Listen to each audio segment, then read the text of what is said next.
Hey friends, we're gonna practice these lines that we just learned about. You have a front and a back side to your paper, okay? So you get to try twice and then pick your favorite one. We're gonna use all of these lines and stretch from side to side, up and down, and fill our papers with lines. And then we're gonna trace them and we're gonna paint them. All right, so I'm gonna start with a straight line. And I think I'm gonna make it a diagonal line. It's gonna go almost from the corner to the corner. See how I did that? It's easy to make a straight line if you pull your line and rest your hand on the paper. So watch, if I rest my hand, let my pencil set, and then move my whole arm, I can get a more straight line that way. Now I'm gonna try that dashed line. It's the second one on here. I could put it anywhere. I think I'll go right down my page. I'm gonna go dash, dash, dash. It's a vertical dash line. See how my lines are crossing in places? That's good. I want that to happen. Now, I'm gonna try the fancy zigzag. I'm gonna stretch it across my page. Let's see, maybe I'll do an up and down zigzag too. A vertical zigzag, zig, zag, zig, zag, zig, zag. Wow. Okay, now it's time for the cloud line. I like to call the cloud line a U line or a cloud line. U because it looks like the letter U. So I'm gonna try that here. I'm gonna go along this straight line and go U, U, U, U, right off my page. Oh, let's see what's next. Oh, I have that snake line. The snake line's a little trickier because it has no points on it.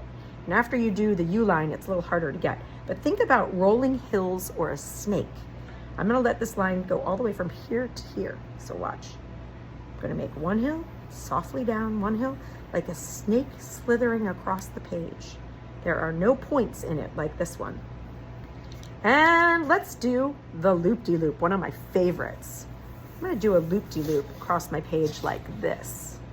Loop-de-loop, de-loop, nice and big. No tiny lines, okay? Your lines should not be floating in the paper. You wanna stretch them across the page. Okay, I've got two left, castle lines and spiral lines. I'm gonna start with a big spiral over here.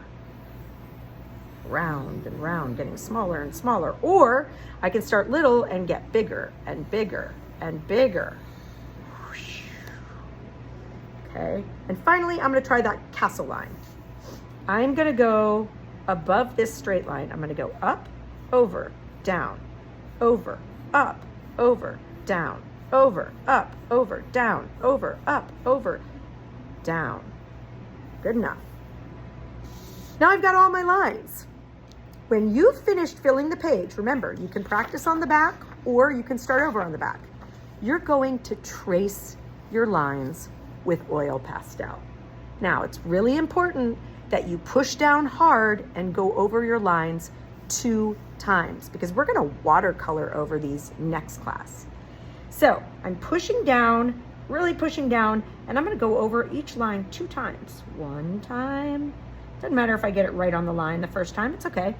This is abstract art. It doesn't have to be perfect. See how I went over it twice and got it nice and dark?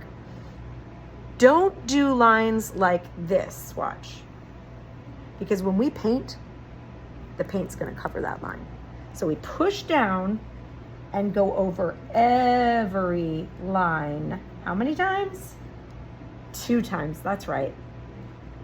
So I'm going over it again, nice and dark. I'm pushing down kind of hard with my pastel, okay? I'm gonna go over every line with lots of different colors.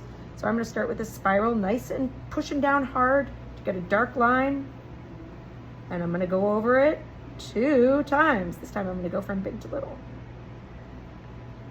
Now, look at my paper. Am I done? Did I go over all my lines? No. I'm gonna keep working until I've traced every line 2 times. Okay, I hope you have fun. Next week we paint with watercolor on top of this.